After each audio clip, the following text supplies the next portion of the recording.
Natagpuan na nga ba ang bangkang sinakyan ni Jesus at ng kanyang mga disipulo ayon sa Biblia?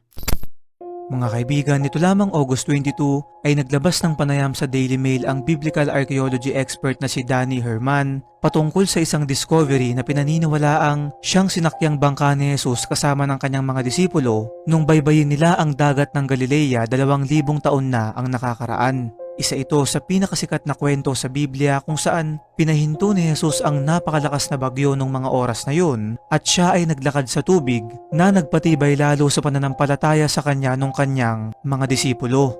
Ayon pa sa mga archaeologists na sina Dr. Kurt Ravi at Yuval Lufan ay noong sinuri nila ang bangkang ito na natagpuan noong 1986 ay napag-alaman nilang galing nga ito sa natuyong bahagi ng karagatan ng Galilea na ngayon ay tinatawag ng Lake Tiberias. Napag-alaman din na ang edad ng bangka ay tugma sa kung kailan naganap ang kwentong to na matatagpuan naman sa Mark chapter 8.